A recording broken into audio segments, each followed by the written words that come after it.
Bienvenue dans notre émission Recruiter in the House. Je suis très content de t'avoir, Stéphane, avec Rassam, qui nous a Bonjour rejoint. Ça Mickaël. fait longtemps que tu n'étais pas venu en entretien avec moi. C'est ce que ma femme m'a dit ce matin. M'a dit enfin on va t'associer à Ouais. nouveau à Recruiters in the House. Tu Il va peux. arrêter de faire ses trucs dans son coin. Donc Bonjour je suis très Stéphane. content Enchanté. de te recevoir. J'ai énormément de questions à te poser parce que j'ai bossé avec toi. C'est À vrai. Analytics, on a bossé ensemble. Ouais. Des questions à propos de recrutement et aussi des questions à propos de communication. Parce que je pars sur l'idée intime que tu es quelqu'un qui a maîtrisé les codes de la communication et du buzz depuis longtemps. Aujourd'hui, avec l'histoire d'Internet et les algorithmes, ça devient crucial. Savoir communiquer, développer une marque employeur, développer une marque métier. Donc j'ai plein de questions à te poser par rapport aux choses que tu as faites et ta vision aussi d'aujourd'hui. Et ensuite, on aimerait bien te faire réagir sur plusieurs vidéos de gens qui font aujourd'hui, qui deviennent acteurs de la communication, pour voir toi un petit peu le papa de la com, qu'est-ce que tu en penses dans le recrutement, si tu as des retours à nous faire, puis on va nous montrer surtout notre son. Petit exclu. Ouais. Si t'es ok pour réagir en live. Bien sûr. Voilà. Ici c'est tu vois sans filtre. Sans filtre. On est à la maison. On est en un plus, peu donc, cash. Mais juste pour notre clip, si tu peux dire que c'est cool, ça m'arrangerait Voilà, vraiment. les autres tu disent vois. c'est claqué au sol. Ouais. Et après on coupe. Non, Et peut-être juste pour donc merci de nous recevoir dans les magnifiques locaux ici. On mettra peut-être au je montage. vais faire des images d'insert de fou. d'insert, Ouais, on va se incroyablement. promener dedans. Ouais.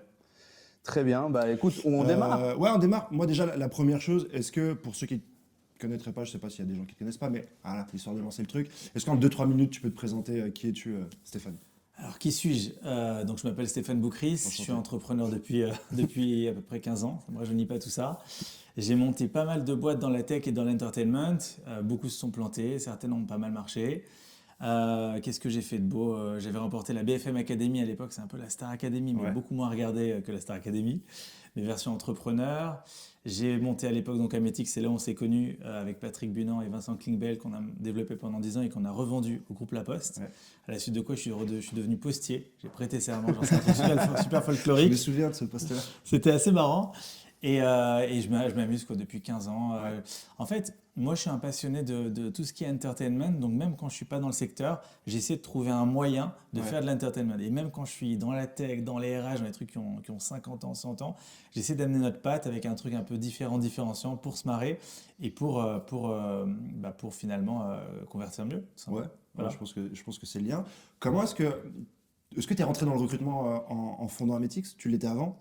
Comment est-ce que toi, avec ta fibre un peu, je dirais, de communicant, tu as rencontré le monde du recrutement? C'est par la rencontre avec Patrick et Vincent. Ouais. J'y connaissais absolument rien. J'avais fait un peu de recrutement avec mes startups d'avant. Ouais. Mais ça a vraiment commencé avec Ametix et donc j'y connaissais pas grand-chose.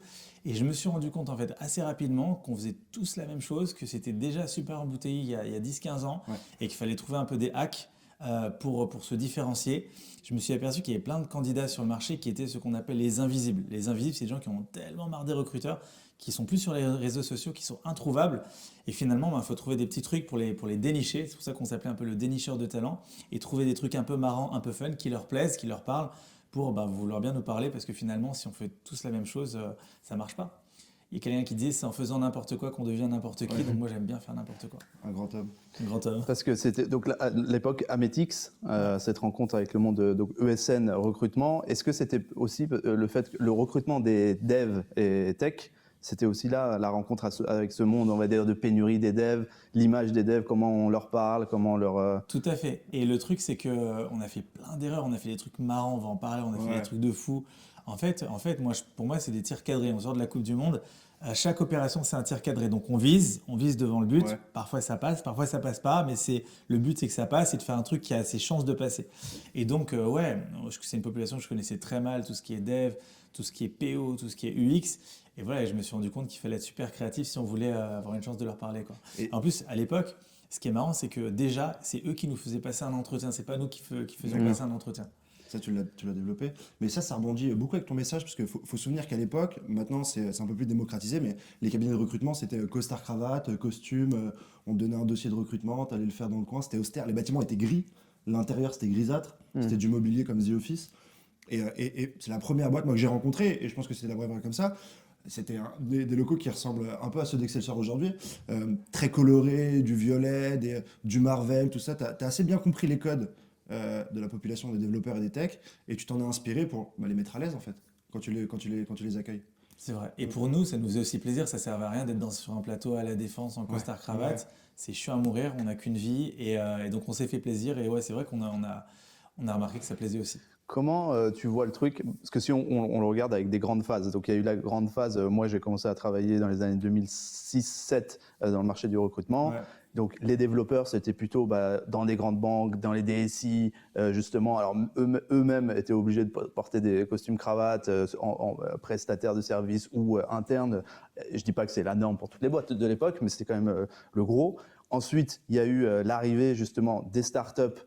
Toi, peut-être ton background d'entrepreneur aussi t'a amené ces codes-là, de commencer à ramener de la couleur, des perks au bureau, machin, etc. Et là, il y a quand même une troisième phase où il y a une saturation du marché. Tu vois les trolls de vas-y ton baby-foot, genre tu dis baby-foot, tu dis coloré, tu dis on est cool, Je suis un machin. Jedi du C'est recrutement. presque voilà.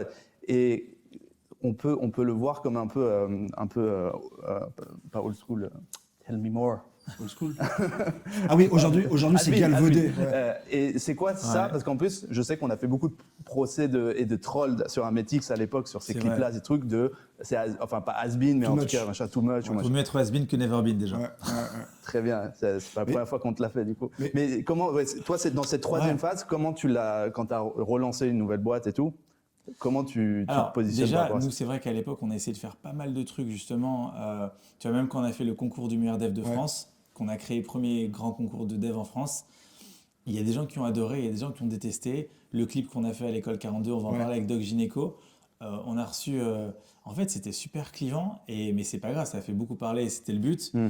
Et ça me rappelle, alors ça n'a rien à voir avec le sujet du jour, mais quand j'avais fait l'opération de distribution au pied de la Tour Eiffel Ouais. en novembre 2009, même ceux qui avaient détesté, ils s'étaient quand même inscrits sur Mailorama pour voir ce dont il s'agissait. Ouais. Et vous connaissez Corben, le fameux blogueur, il a fait un article qui s'appelle Boucris, parfois à vomir, ça m'a marqué.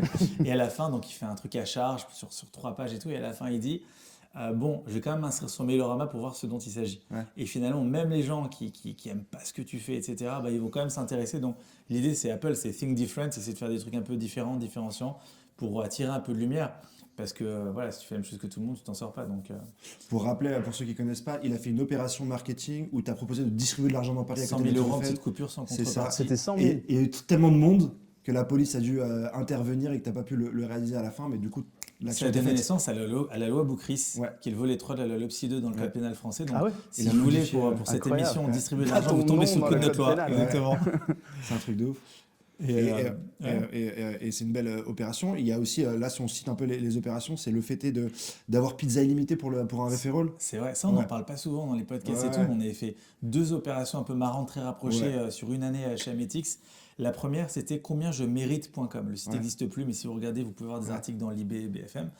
On s'est dit, comment on peut dénicher justement ces invisibles, les talents finalement qui veulent pas, dès qu'ils vont marquer recruteur, chut, Ouais. ils basent, on les connaît tous.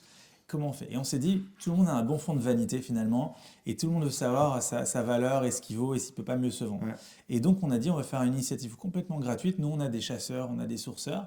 On va créer combien-je-mérite.com. Tu mets ton CV et finalement, bah, les gens de chez nous vont te donner ta valeur sur le marché. Et là, ça a été Attila the Hun. Les gens ont été finalement voir leur boss en disant, regarde, Ouais. ils disent que je vaux 50 000, Ouais. je suis à 40 000, il faut qu'on parle.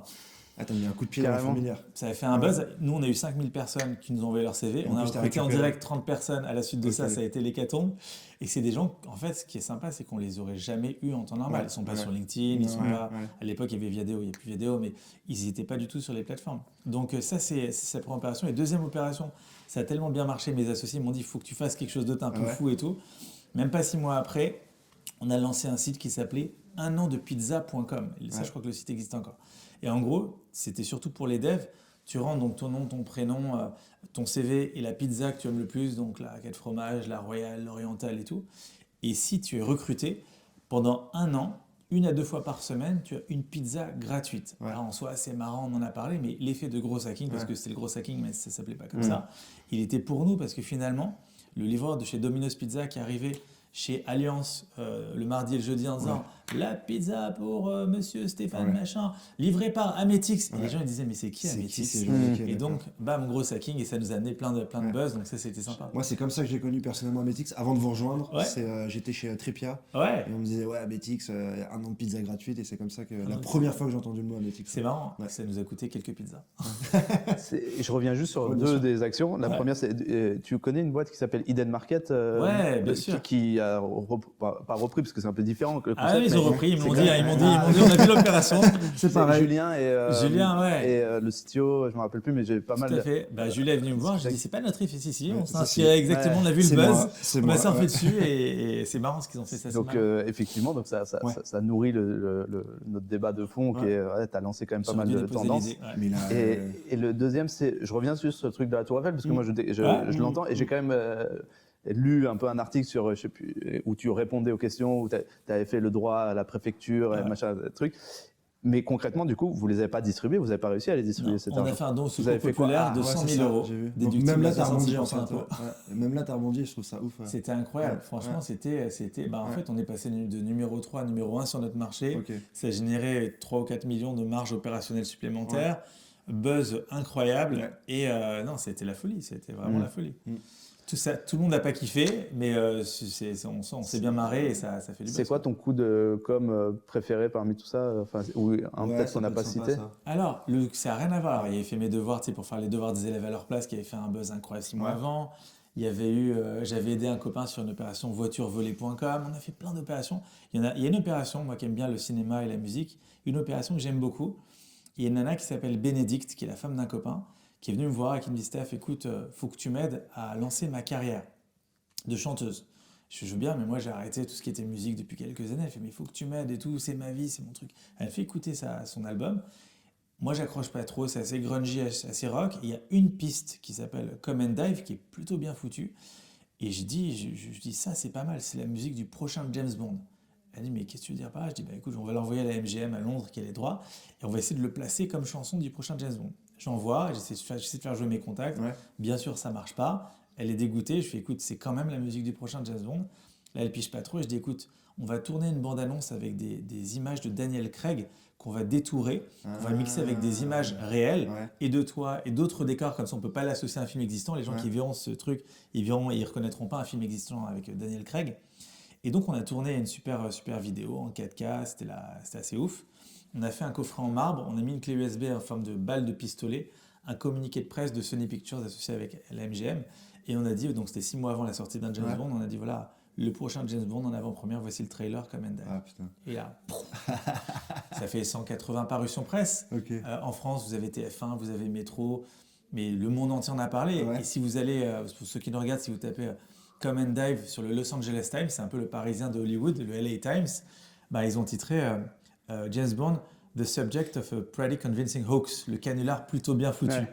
Et ça, c'est la consécration parce que tu as le Los Angeles Times qui dit ils sont assez malins. Et du coup, la nana, ensuite, elle a été signée par un vrai label. Et ça, Incroyable. c'est une opération assez folle, assez risquée parce que Sony Pictures a démenti. Donc, le PDG de Sony a dit c'est un hoax, c'est un fake, machin. Mais du coup, on l'a déniché lui aussi, il est sorti de son terrier et c'était assez jouissif, quoi. Alors, si vous êtes une entreprise et que vous nous regardez, si vous faites ça, vous êtes attaqué direct. Mais là, c'était une nana, donc c'était une indépendante. Ouais. Ouais. Mais si Excelsior fait ce genre de trucs, ouais, on nous attaque direct. Hmm. On fait souvent des trucs d'ailleurs borderline, mais c'est pas.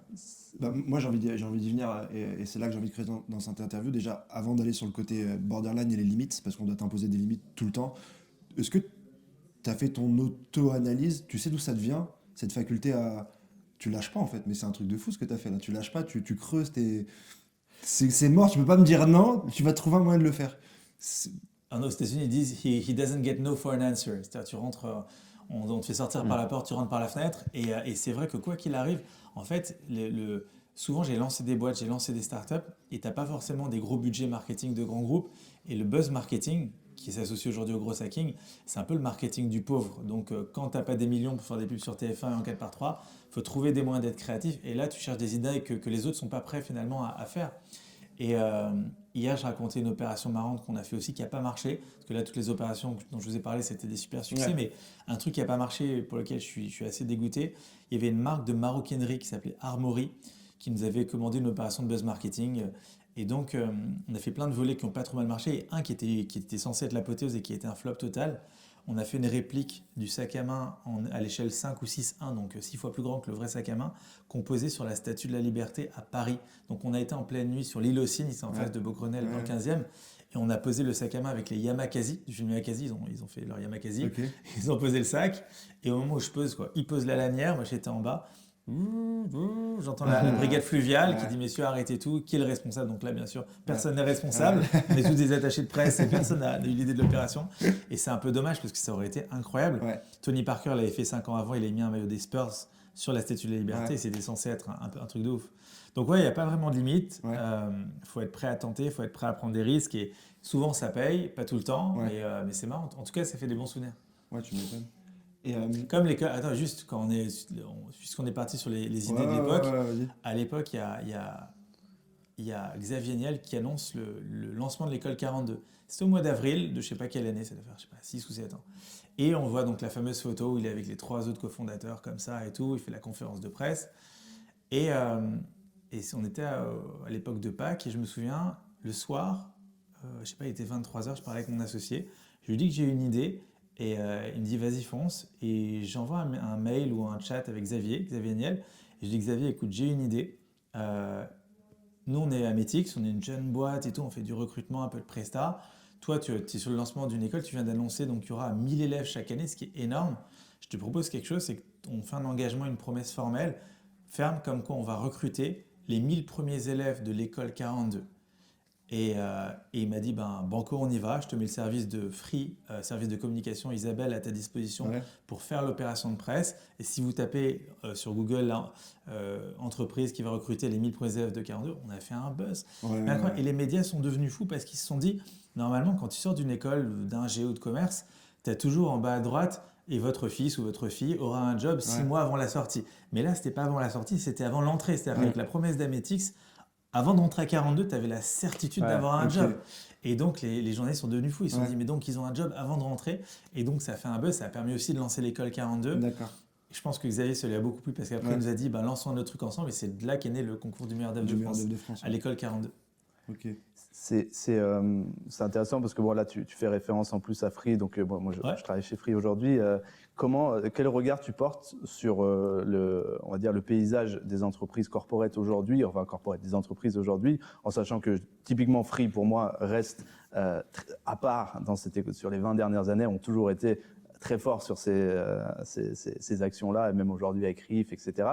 Est-ce que il y a des inspirations, on reviendra tout à l'heure parce qu'on va te montrer certains trucs, mais est-ce que tu vois des vraies boîtes installées aujourd'hui qui toi te semblent avoir une com un peu décalée ou qui prennent vraiment des risques, et si c'est lesquelles Toutes celles qui font appel à Buzzman, donc PMU, Boursorama, Burger King, ou Fred et Farid aussi, donc un peu Orange Web, ce genre de choses. Free évidemment, parce que ça fait partie de l'ADN, ils ont gardé un peu la voix du pirate pour prendre le titre d'un bouquin un peu connu. En fait, moi, c'est pas l'autre question, la contreposée, c'est pourquoi toutes les boîtes font pas ça? Parce que finalement, pour le même euro de com, tu as beaucoup plus de retours. On voit que je suis pas là pour faire la pub de Buzzman, je suis pas actionnaire du groupe Avast, mais en gros, quand ils font des trucs marrants, tout le monde le relaye sur les réseaux sociaux, ça fait marrer, c'est incroyable, c'est beaucoup plus viral que de faire une pub institutionnelle, donc. Mais est-ce que l'authenticité derrière, pour répondre peut-être, je me fais l'avocat du diable et je me dis, ces boîtes-là le font pas parce que soit ont peur, soit leur produit est trop, niche par rapport à, c'est pas de la consommation, c'est pas quelque chose qui est trop niche, ou parce qu'en fait c'est pas eux, donc par authenticité derrière ça sonnerait faux si tu fais juste un coup comme ça et que sur le long run t'es pas réellement un peu de cette Aux États-Unis, il y a une phrase qui dit tout le monde veut aller au paradis, mais personne n'est prêt à mourir pour y aller. Et je pense que le seul. Je me sens concerné. Sur le paradis, ça va. Et en fait, ce qui se passe, c'est que moi, je le vois, nos clients, c'est les grands groupes, et ils sont drivés par la peur, souvent. Tous les corporates sont drivés par la peur. Il y a des baronnies, on a tous un chef. Et quand il n'y a pas un chef, il y a un autre chef. Ensuite, il y a les actionnaires. Et du coup, moi, après toutes les opérations de buzz qu'on a pu faire, vous doutez bien que tous les grands groupes sont venus me voir, super, fais-nous une opération de buzz. Et 9 fois sur 10, voire 10 fois sur 10, je propose 10 pistes. Et finalement, et même des boîtes innovantes, on en parlait tout à l'heure, ils disent « Ah, mais ça, je peux pas. Ah, ouais, mais ça, on a notre actionnaire. Ah, mais ça, c'est un peu risqué quand même. » Donc finalement, les gens sont drivés par la peur. Alors c'est vrai que quand on lance des opérations de buzz ou de gros hacking, que ce soit HR ou que ce soit en général, il y a toujours un risque et ça peut tourner en bad buzz, etc. C'est évident. Mais si on fait rien, on n'avance pas. Donc, Et heureusement qu'il y a cette peur en fait, parce que sinon il n'y aurait pas de place pour les petites boîtes comme la mienne, pour les boîtes un peu agiles, pour les boîtes de conseil et de com. Donc on est là quand même pour nous, on arrive aussi à fournir de l'agilité à des boîtes qui n'ont pas forcément.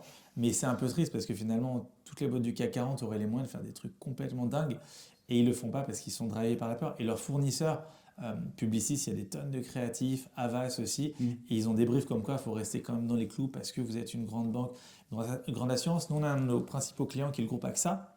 On a lancé AXA dans le métavers en février dernier. Et on pourra développer, si vous voulez, on fait plein de trucs au niveau RH, des recrutements et tout. Et en fait, c'est venu de la part du nouveau PDG d'AXA France, donc Patrick Cohen. C'est lui qui a pris le sujet, qui a dit bah, moi je suis chaud, j'achète l'idée, je trouve ça intéressant, on y va. Ils ont eu 130 ou 140 retombées presse, toutes positives, ovationnés, premier assureur dans le monde, etc.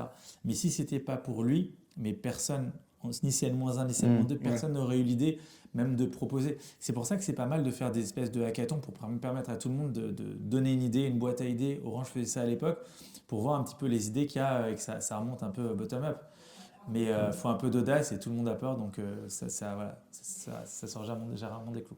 Comment tu gères, toi, qui as une grosse créativité, ces freins que tu as de manière perpétuelle? Déjà, même à l'époque, chez Ametix, ils t'ont tout de suite fait confiance ou ils t'ont dit un peu calme-toi, Stéphane. Dans toute ta carrière avec tes clients, comment tu gères ces gens qui peut-être te freinent? Bah, je pense soit tu as affaire directement au big boss, Ouais. dans ces cas-là, ça avance Ok. bien. Mais nous, on a des clients, grands groupes, etc. Là, ça m'est arrivé, on se connaît nous, depuis pas mal de temps, nous un petit peu moins. Je suis quelqu'un de super souriant, super énergique. J'ai une dispute avec ma femme tous les 2 ans et demi, 3 ans à peu près, c'est pour vous dire. Et, j'ai raccroché au nez d'un client il y a genre 2-3 mois en hurlant et tout parce qu'en fait, je me suis rendu compte qu'on perdait trop de temps par rapport à l'objectif qui nous avait été fixé bien au-dessus. Et finalement, il m'est arrivé quelque chose qui m'était jamais arrivé depuis, peut-être depuis 10-15 ans. J'ai hurlé, j'ai raccroché. Moi, je dis, vous comprenez rien, vous me faites perdre mon temps. Et ça peut paraître anodin, mais pour quelqu'un comme moi, c'est un monde. Et tout ça pour dire que parfois, voilà, faut pas perdre trop de temps. Et si vous discutez avec des gens finalement qui ne sont pas directement décisionnaires, vous perdez votre temps. Donc, et je pense que Buzzman, je le connais un tout petit peu, mais pas plus que ça. Je pense qu'il discute directement avec des gens qui lui donnent les pleins pouvoirs en disant éclate-toi, fais-nous un truc de ouf, carte blanche, et c'est comme ça qu'il arrive à tel résultat. D'accord. Donc ton choix, c'est d'aller viser les personnes les plus haut possible, comme ça. Sinon, ça marche pas. Ok, et même parfois quand c'est des groupes un peu cotés, ils disent ouais, mais on a les actionnaires, etc. Donc Jean-Baptiste Descroix-Vernet qui m'a fait confiance pour Mailorama, pour tout ce qu'on a pu faire, etc. C'est parce que c'était le président, il avait l'essentiel du capital. Xavier Niel peut faire pareil, Jean-Paul Baudecroux d'Énergie peut faire pareil, parce que les mecs, ils sont chez eux un petit peu, personne ne va leur dicter la loi. Donc ça, c'est plutôt cool. Ouais. Tu as créé ta boîte, du coup, en fait, en créant Excelsior aujourd'hui, sans faire un pitch classique, mais du coup, quelle est la part de... en fait, j'ai envie de créer un truc sur mesure sur tout ce que je kiffe, parce que finalement, on en a parlé un peu hier, tu as un onglet recrutement, sourcing recrutement entre guillemets classique ou pas, tu vas le dire, et un onglet event, justement, action peut-être événementielle / marketing lié au recrutement ou pas. Et la partie métaverse, qui est beaucoup plus nébuleuse pour moi en l'état. Mais du coup, tu l'as créé sur mesure par rapport à toi, ou genre c'était quoi ta vision quand tu l'as lancé? Alors, ma vision quand j'ai lancé Excelsior il y a 3 ans, c'était de dire voilà, qu'est-ce qu'on sait faire aujourd'hui, c'est quoi les métiers qu'on connaît. À la base, il n'y avait pas le métaverse, c'était il y a 3 ans. C'était finalement, on s'est dit, les talents, finalement, on a une expertise de recruteur et de société de services. Et on a une expertise aussi événementielle, puisque j'avais créé le concours du meilleur dev de France. On a mis ça sur un bout de papier et on s'est dit, OK, ça, c'est des métiers ultra traditionnels. Comment, une fois de plus, on peut les voir d'une manière différente et différenciante? Parce qu'il y a déjà 20 000 acteurs sur le secteur. Et on a essayé d'apporter des petits hacks, des petits trucs, ce qu'on fait au quotidien, pour toucher finalement ces profils et pour organiser des événements un peu ouf et parfois un peu loufoques. Et après est arrivé donc la brique conseil, qui est dominée aujourd'hui par le métaverse. Et ça m'excite terriblement parce que c'est terra incognita. C'est-à-dire qu'aujourd'hui, le métaverse, ça tombe bien qu'on parle de recrutement parce que le seul vrai usage aujourd'hui du métaverse pour moi, c'est un usage RH. On fait des recrutements dans le métaverse, on fait des onboarding, on fait des serious games, on fait des manifestations, on fait des comex, et donc on peut rassembler des gens. Donc autant il y a plein de trucs qu'on ne peut pas encore faire, tout ce qui est intégration, IT, c'est pas encore pour aujourd'hui, mais par contre rassembler des gens, leur parler, c'est assez fou. Et juste sans faire trop de sociologie, il y a un truc qui s'appelle le paradoxe de l'hybride. Ça vous a pas échappé, il y a de plus en plus de gens qui veulent faire du télétravail. Donc ça, c'est une tendance sociétale, on peut rien y faire. Par contre, les gens qui sont en télétravail se plaignent de plus en plus de la destruction du lien social. C'est-à-dire que tout le monde veut faire du télétravail, mais tout le monde se plaint d'être loin de ses collaborateurs. Et moi, je le vois ici, les gens qui sont full télétravail, parce qu'il y en a et on l'accepte, ils passent à côté de certains trucs. Ouais. Pourquoi? C'est pas de leur faute, c'est pas de notre faute, c'est juste qu'ils sont pas là au moment. Tu vois, là, juste avant l'émission, on a mangé une galette des rois, on a eu 3 idées avec ceux qui étaient là. Ouais. Bah, ceux qui étaient pas là, on va pas les appeler en disant regarde, Ouais, j'ai une idée. et on peut pas appeler tout le monde non plus. Et j'ai un copain qui a monté un métaverse français qui s'appelle TeamU. Et lui, en fait, il essaie de recréer de la sérendipité, il essaie de recréer la machine à café.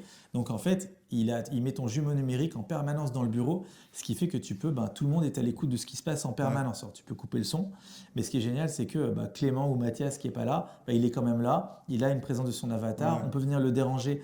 En fait, quand tu remarques bien, pour les gens en télétravail, alors on s'éloigne un peu du sujet, mais pour les gens en télétravail, quand tu leur parles, c'est juste que tu as quelque chose à leur dire. Tu leur donnes rendez-vous sur Meet de 10h à 10h30 et quand tu as fini ce que tu avais à dire, mathématiquement, après tu t'arrêtes, tu dis merci, au revoir, on se parle plus tard.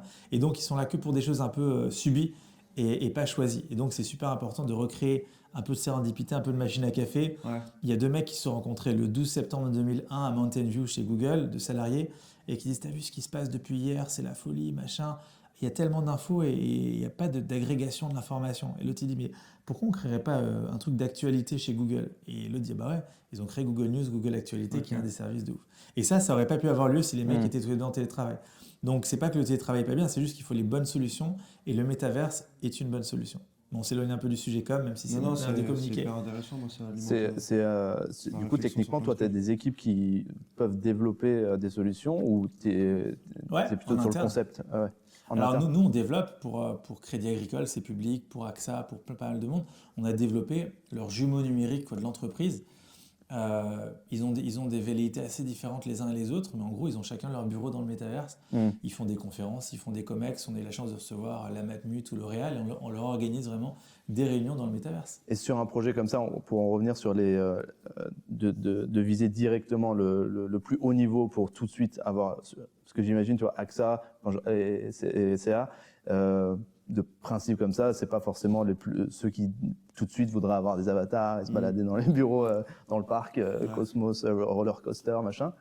Mais du coup, tu as convaincu directement tout en haut un CEO ou tu es passé sur un sujet comme ça? Parfois oui, parfois il y a le CEO parce qu'on est assez proche de certains dirigeants, donc parfois c'est le CEO et là c'est cool parce que généralement top-down, après tout le monde dit oui.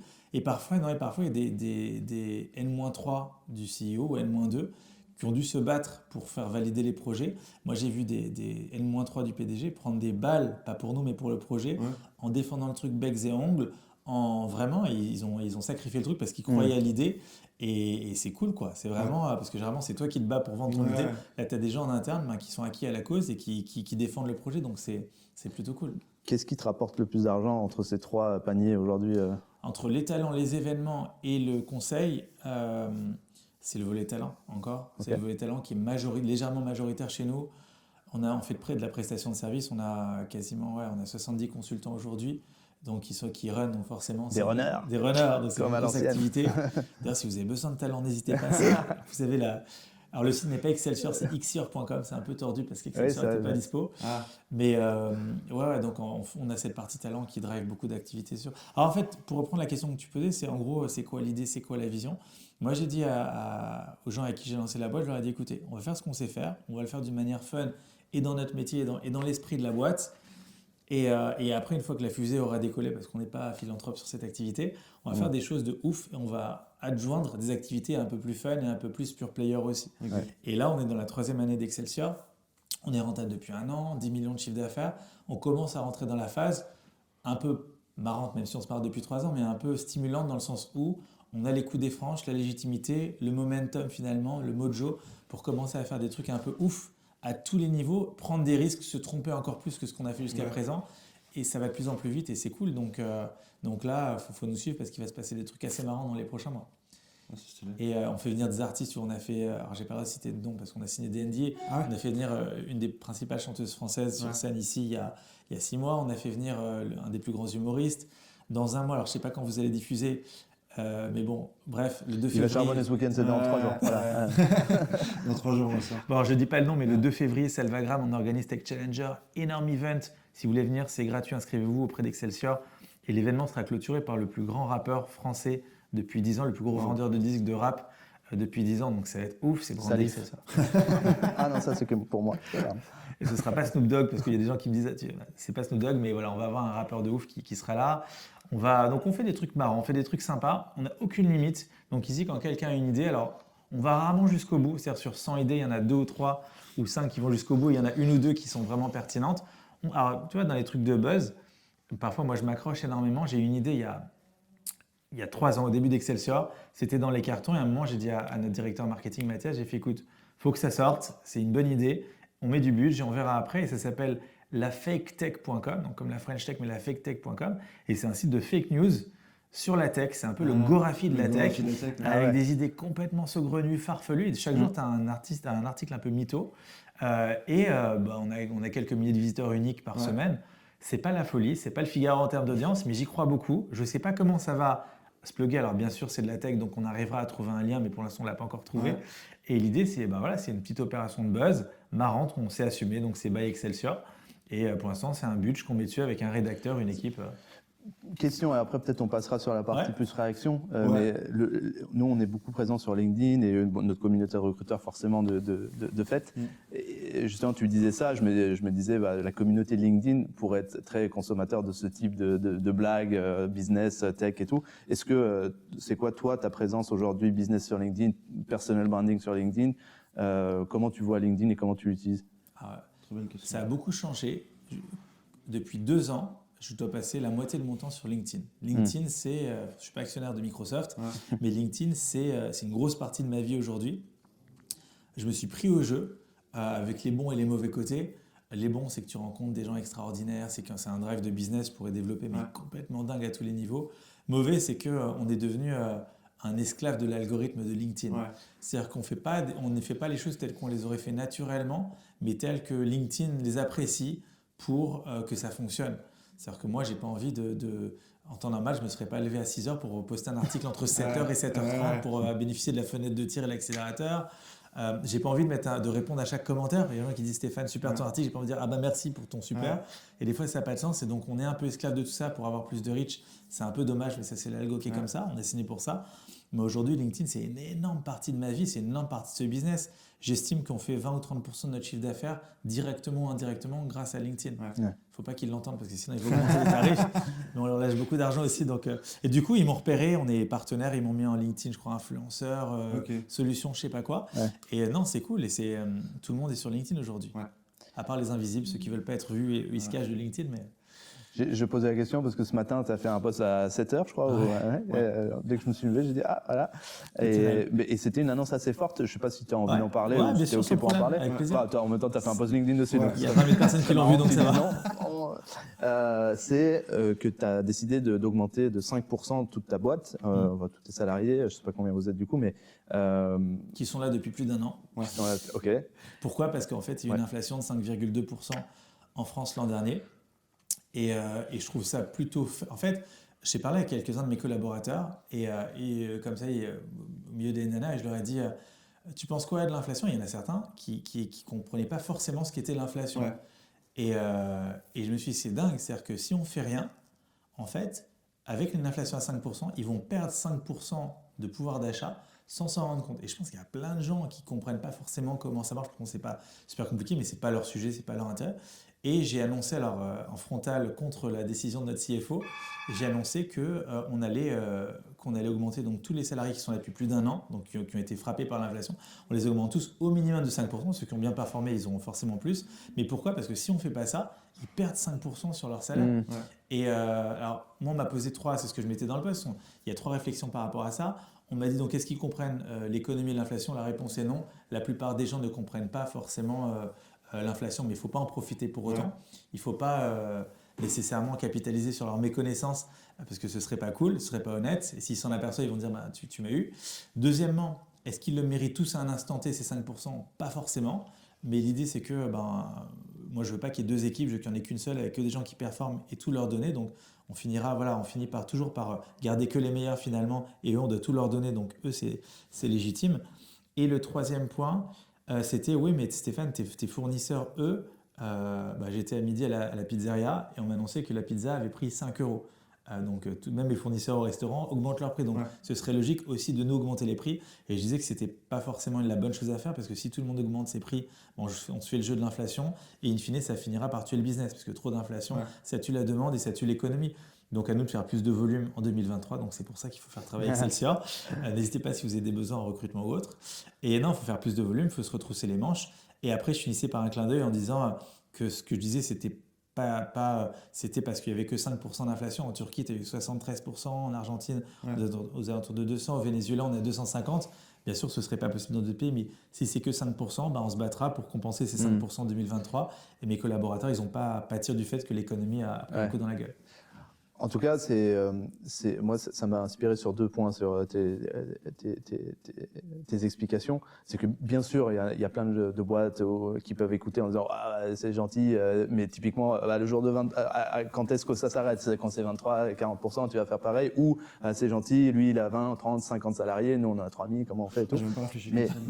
Mais si on prend le concept de base qui est sur l'importance de la culture, et donc si tu es dans une boîte où la culture est forte et réelle et authentique et qu'on est vraiment dans une culture entre guillemets bienveillante / de performance, sur le long run, tout le monde y gagne parce que, comme tu dis, il y a une sélection naturelle qui fait que ceux qui sont de toute façon pas là pour les bonnes raisons et qui vont prendre l'argent et ne le méritent pas, ils sont toxiques, s'en vont.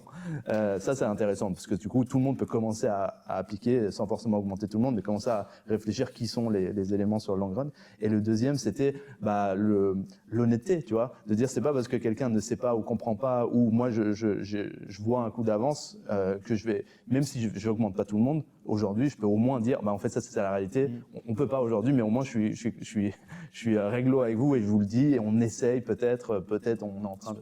Comme quelqu'un qui n'aurait pas vu un virement en sa défaveur finalement, c'est normal de le compenser, quoi. Il y a Jean-Baptiste Descroix-Vernet qui est mon mentor, qui est devenu prêtre d'ailleurs après l'aventure Rentability Web, et à qui je parle régulièrement. Et il disait quelque chose qui est fou, que j'applique pas ici, mais il disait la devise de Rentability Web, c'était on recrute que les meilleurs, on garde que les meilleurs. Donc quand j'ai commencé, on était 10-15, des gens qui sont devenus maintenant des boss de la tech, etc. Donc il y a vraiment un super niveau. Et à la fin, quand j'ai quitté la boîte, il y avait 300-400 personnes et je lui ai dit Jean-Baptiste, est-ce que ça tient toujours cette phrase on recrute que les meilleurs, on garde que les meilleurs? Et il me fait non, maintenant on recrute tout le monde, mais les autres on les paye un peu moins. Donc moi je ne suis pas du tout dans cette optique, là je suis vraiment dans une optique on recrute que les meilleurs, on garde que les meilleurs et on leur donne tout. Et la promesse d'Excelsior, et les d'autres boîtes fonctionnent comme ça, on attend énormément, mais on vous donne tout. Et moi quand j'ai monté cette boîte, je me suis dit faire des choses extraordinaires avec des gens extraordinaires. Après Améthique justement, ma femme, elle m'a dit, est-ce que tu vas remonter quelque chose? Est-ce que tu vas rester en barboteuse dans le salon? Et j'ai fait, non, il est hors de question que je reste chez moi. Je veux remonter notre aventure, je veux vivre d'autres choses parce qu'on s'éclate ici. Tous les gens qui ont franchi cette porte, c'est des gens que j'ai choisis. Et ça, c'est un luxe incroyable. Je pense que c'est le luxe de l'entrepreneur, c'est choisir les gens avec qui tu travailles. Parce que quand tu es dans un grand groupe ou une grosse boîte, on te dit, voilà, lui c'est ton boss, l'autre c'est ton collègue et tu n'as pas forcément choisi. Ici, les gens qui franchissent la porte, et ça rejoint ce que tu disais, c'est marrant, il y a 2 critères. Enfin, il y a plus que 2 critères, mais il y a bienveillance et performance. Et les 2 sont très importants et parfois on diminue l'un pour avoir de l'autre. C'est-à-dire que j'ai fait des choix dans l'équipe, je suis un peu le Didier Deschamps d'Excelsior, j'ai fait une sélection et parfois je suis prêt, alors on l'a vu en 2018 quand ils ont gagné la Coupe du Monde, malheureusement pas cette fois-ci, Didier Deschamps a fait des choix, il a pas pris certains joueurs qui étaient meilleurs que les joueurs qu'il avait pris pour garder une cohésion d'équipe, pour garder un certain esprit, pour garder une énergie et c'est le choix que j'ai fait aussi à mon échelle. Il y a des gens qui ont postulé chez moi, des anciens de mes anciennes boîtes, qui avait un top niveau, qui nous aurait fait gagner beaucoup d'argent, mais in fine, ça aurait été toxique pour l'équipe. Et donc, je fais vachement attention que les gens qui...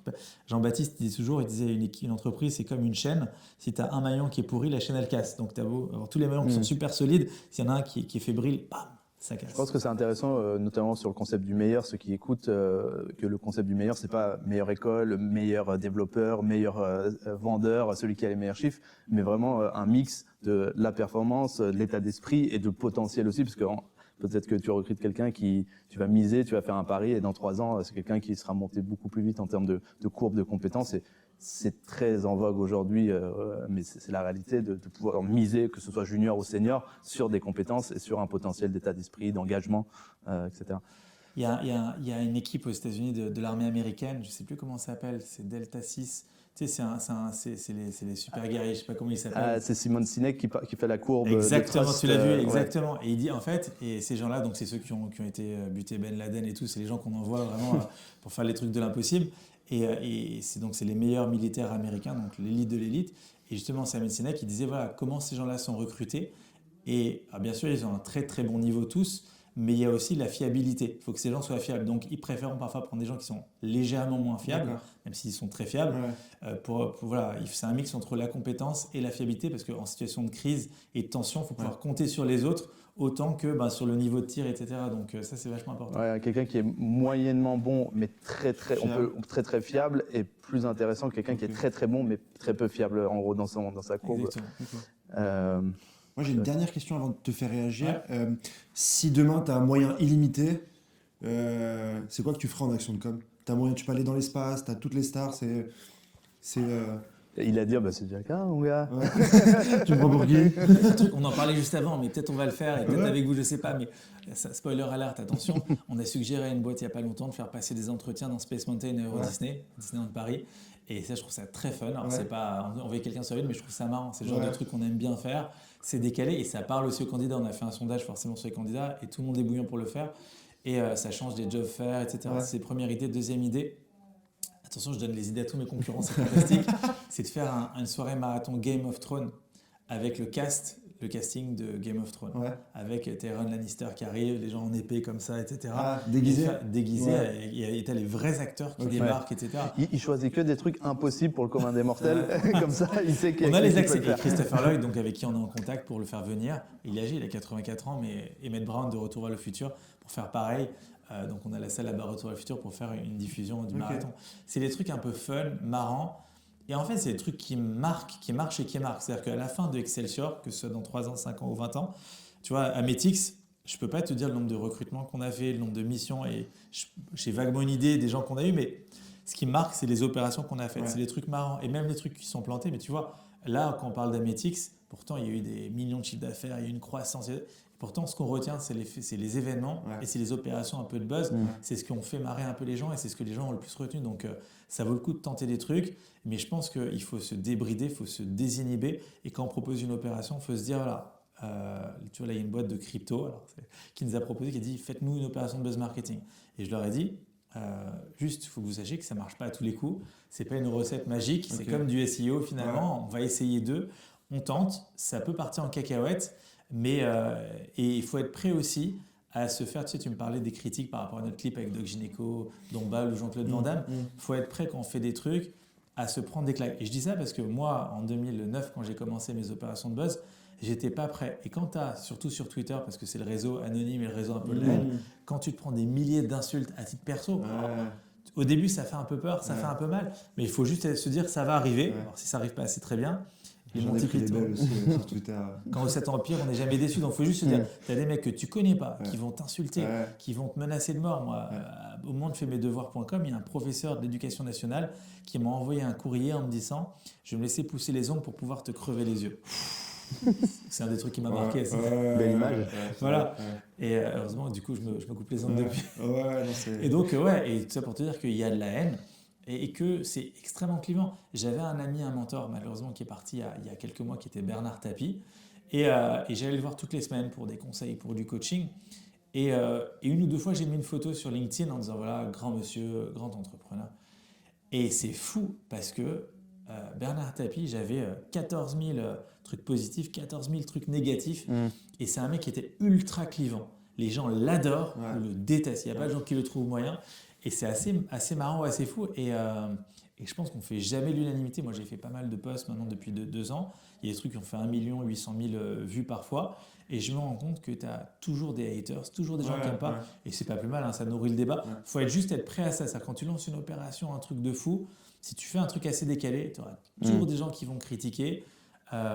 Tu vois, il y a un clip vidéo, peut-être qu'on va le montrer plus tard. Tu m'en parlais avant, qu'on avait fait à l'époque, où il y a certaines personnes qui nous ont accusés de misogynie, alors que ce n'était pas du tout l'esprit du truc, c'était fun, ça avait été adoubé. Même le meilleur développeur de France, super succès, etc. Il y a plein de développeurs qui ont dit c'est quoi ce concours, c'est nul. Donc voilà, il faut juste être prêt à ça. Une fois que tu es prêt là-dessus, le seul moment où ça fait mal, c'est si les gens que tu aimes et qui t'aiment finalement te taclent. Parce que quand tu fais une grosse opération de buzz, que tu fais la une de tous les journaux, les 13h, les 20h, etc., tu es très exposé. Si c'est Madame Michu qui t'insulte sur Twitter, bon, tu passes, t'en Ouais. fous, hein, c'est comme le mec qui te fait une queue de poisson, tu hurles 2 secondes et après, la personne, tu la connais pas. Par contre, si c'est ta maman ou si c'est un ami ou si c'est même un copain avec qui tu étais en école de commerce et qui t'a fait des dossiers qui chope le crachoir finalement et qui dit ouais Stéphane j'ai toujours su qu'il était complètement barré et qui balance pour avoir son article, bah là ça fait un peu plus mal. Mais il faut juste être prêt à ça. Mais voilà, faut tenter quoi qu'il arrive. Ok. Top. On envoie les. Ouais, on passe les réactions, à la c'est partie. sur le Ouais. PC. Donc comme média, tu Ouais. connais, c'est le dernier talk show qu'ils ont fait. Je vais te baisser un peu son histoire qu'on se parle. Mais en gros, je pense que tu connais Ça effectivement. fait penser au mur de briques. Ouais. T'as regardé un petit peu ce qu'ils font comme de Très manière peu. générale ou l'émission Charabia. C'est vachement bien. C'est vachement bien. Ils ont voulu faire un peu un Cyril Hanouna ou Ouais. Laurent Ruquier de la tech. On a voulu faire ça. On est sur ces parties des 150 idées qu'on n'a pas lancées. Je trouve que c'est plutôt bien fait, c'est plutôt bien produit, c'est dans l'air du temps. Et non, c'est très cool. Je sais pas si ça marche, j'ai pas du tout les scores. Est-ce que ça prend On avait des scores assez impressionnants sur YouTube, je crois, de 200 000 vues par épisode. Là, on est à 257 En organique, ils font, sur celui-ci là que j'ai ouvert un peu au hasard. C'était le premier, je crois. C'est cool. Et l'autre émission, je vais pas te montrer parce que tu le connais Ouais, très bien bien. sûr. Je sais pas si ça existe encore, le Tech Show de Vincent. Je l'ai vu passer il y a avec quelques associé. mois, complètement. Et ouais, tu t'en as pensé quoi ou tu en penses quoi si ça existe Ouais. encore? Alors c'est comme c'est pas très régulier, je crois que c'est tous les mois, mois et demi. Moi j'avais vu un épisode à l'époque. Il y a du bon, il y a du bon. De toute façon, c'est toujours des belles initiatives. Ouais. Le seul truc que j'aime pas trop, et j'en ai parlé à mes copains qui produisent l'émission, c'est que ça fait un peu entre soi. C'est-à-dire que cette émission, ça fait un peu trop, tu vois, comme média, ça fait bande de copains, bande de vrais copains, il y a pas l'intérêt business. Et le sujet donc de Tech Show, le seul truc, c'est que ça fait vraiment genre, j'ai placé tous mes copains, tous les mecs chez qui j'ai investi, et donc ça fait un peu une auto-promo générale. Alors je connais le mécanisme financier derrière et je vois tout à fait comment c'est imaginé, mais il gagnerait à être plus authentique en faisant venir finalement des gens qui ne sont pas forcément ces 95 participations. Parce que ça biaise un peu le jeu et on sait que les gens sont venus pas par hasard, mais parce qu'il y a un intérêt derrière. Mais sinon, il y a des trucs très bien. Le micro-trottoir de Solal, je trouve ça très fort. C'est une des rubriques que je préfère. Dans la rue, non, il y a 2-3 trucs, il y a vraiment du bon. Je trouve qu'il y a encore de la place. Je trouve que la tech, c'est plein de gens qui sont très beaux, qui ont des cheveux, qui présentent des projets formidables. Et je trouve qu'on n'est pas assez présent sur YouTube, sur Twitch. Il n'y a pas assez d'entertainment ou d'émissions autour de ça. D'infotainment. C'est des gens, c'est des gens de... Moi, il y a un truc que je voulais faire. Ça fait partie des 2000 cartons, des 2000 projets dans les cartons. Ça s'appelait Les grands-mères. On voulait prendre 2 petites vieilles de 90 ans qui essaient d'expliquer avec leurs mots les métiers du digital. C'est quoi le SEO, c'est ça, machin. Et avec toutes les confusions qu'on peut avoir quand on a 80 balais finalement sur les métiers un peu tech d'aujourd'hui. Le voir avec des yeux différents. Si c'est nous qui parlons du SEO, c'est chiant, il y a déjà 10 milliards de vidéos et tout. Par contre, si c'est vu avec les yeux de quelqu'un d'autre qui est décalé, ou des animaux, ou des bébés et tout, il y a un truc marrant à faire par rapport à ça. Mais il y a encore plein de formats à créer, c'est sûr. Non, moi je trouve que c'est Mais encore bonne idée, le format à la Ruquier ou à la Hanouna, c'est sympa comme tout. Autre contenu, c'est Figures, donc la boîte de Virgile sur les études des rémunérations et sur la data et sur le tooling autour de ça. Et donc une comme marque employeur que tu vas découvrir parce que je pense que tu ne connais pas.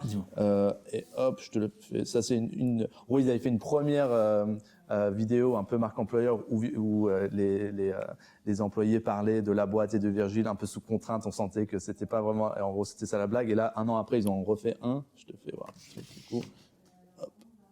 Ça, c'est notre open space.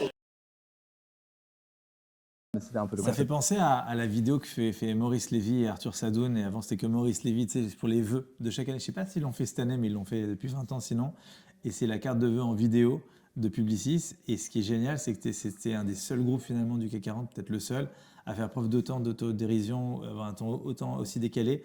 Et c'est plutôt cool. Ce que fait personne finalement. C'était le terrain de jeu des startups. Nous, on aime bien le côté un peu kitsch et absurde. Et c'est vrai qu'en France, encore une fois, c'est les gens, surtout en fait, de le personnifier dans le CEO, c'est assez rare et c'est ça moi que je kiffe. Ah, tu l'as celle qu'on a faite à deux là, avec les vœux. Ouais, faudrait que je la retrouve. On les montrera après. sinon. ouais.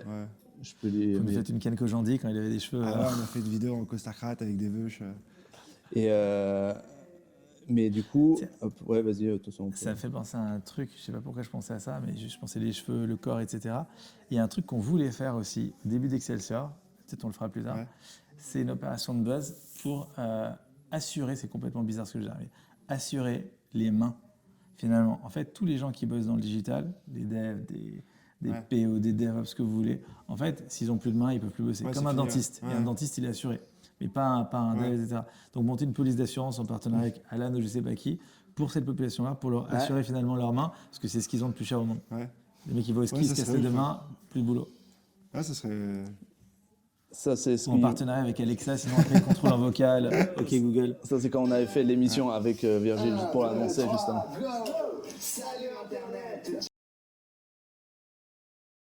C'est très cool. On dirait C'était les marrant nuls. de faire C'est ça. les nuls et les inconnus. Ouais, C'est très bon. C'est des recettes qui marchent bien. Ça a marché, ça vous l'avez diffusé? Ouais, on l'a mis sur LinkedIn pour préparer le live et ouais, on en a Ouais, sur entendu parler, LinkedIn. on nous redemande. D'ailleurs, sortez j'ai les regardé, personnages. tu sais, en fin d'année, ils te mettent, il était dans mon top 10 des meilleurs Ah oui. posts qui Ouais. avaient marché. Je crois qu'il avait fait genre 70 000 ou 80 000 vues. Super. Ouais. C'était pas mal. On peut finir avec notre clip. Le clip, Je pense ouais, que carrément, ouais. Ouais, alors, le clip. Alors, je l'ai ici, si on va te le montrer. Hop. C'est un peu long pour démarrer. Ah oui. Après ça. Attends, je vais aller sur braquage. Parce qu'il y a une Ouais, je petite peux t'as 2 intro. minutes là. Ouais, vas-y, ouais, j'ai au taf. Excellent. Vous allez vous faire lyncher les mecs. Ah ouais. Non, c'est très sympa. C'est très très cool. Franchement, c'est le premier en fait titre d'un album ou d'un truc ou non? Bah, on a pas mal de sons qu'on aimerait faire derrière, ouais. Ouais. C'est très Ouais, cool. ouais. C'est très cool. J'aurais mis un featuring en plus. J'aurais mis un mec en featuring ou une nana en featuring en plus. Mais Ouais. c'est très cool, franchement. Bah, en fait, les gens qui sont dans le clip, c'est un peu les. Je sais pas si tu as reconnu quelques têtes, Ouais. mais tu vois, les Christelle de Foucault, Tonton Karim, il y a pas mal C'est cool. de monde qu'on a ramené pour essayer de. Mais ouais, je pense que si ça prend bien, nous, c'est un peu comme ce que tu disais, Ouais. l'idée c'est de ramener, de connecter ce que tu kiffes faire C'est au monde génial, du travail, et ça, c'est un peu ce qu'on essaie Tant de que faire. vous avez quoi. les coups des franches et qu'au-dessus on vous laisse faire, c'est cool. Franchement, c'est bien. Ouais. Ouais. Mais que ce soit Xavier ou que ce soit John, franchement, ils Ouais. vont kiffer. Donc, Non, ça Ouais, va c'est être cool. cool. Nous, on s'est éclaté en tout cas à le faire. Ouais. Et on est content de le balancer. Mais après, quelque part, c'est un passage de flambeau et ça vient de tout ce que j'ai vu peut-être quand je suis passé chez Ametix. Lui aussi, ça avait cette idée-là, mais tu as été le premier à balancer des sons, à avoir cette créativité-là. Et peut-être que c'est resté dans un coin de nos têtes et que quand j'en ai parlé à Rassam ou quand on en a parlé ou quand on a monté ça, on sait que c'est possible parce que tu l'as fait avant. Quoi. c'est Donc cool. Bon, bah cool, je pense que Cool. c'était Ouais. sympa cette petite discussion. Très un, cool, un franchement. mot de fin, une petite conclusion. Un mot de fin, c'est une bonne question. Tu peux faire ta promo. Ouais, non, la publicité, ils l'ont eu Ouais, pendant ils tout l'ont le eu truc. pendant tout le là, truc, ouais. on l'a- Recruit is in the house, ça reste dans la tête. Hein, s'il y a un très bon gimmick. Il aimait pas le. Et j'aimais pas le nom au début. au début, Mais- Peut-être le mot de la fin. Si vous voulez me contacter, n'hésitez pas. Stéphane Boucris sur LinkedIn, et avec plaisir pour échanger sur toutes vos idées, soit business, soit buzz marketing et tout. Et voilà, c'est en faisant n'importe quoi qu'on devient n'importe qui, comme disait notre ami sur les réseaux sociaux. Et moi, je vous encourage à lancer toutes les opérations que vous voulez, les trucs les plus fous, les plus dingues. Et lancez-vous, lancez-les, etc. Il en restera toujours quelque chose. Et voilà, ce sera toujours porté à votre crédit, que ça marche ou que ça marche pas. Donc voilà, lancez-vous. Mot de la fin. Merci, un petit check de fin. Yes. Merci à tous. C'était super cool. Merci à vous. Merci. Allez, Ciao. salam. À très vite.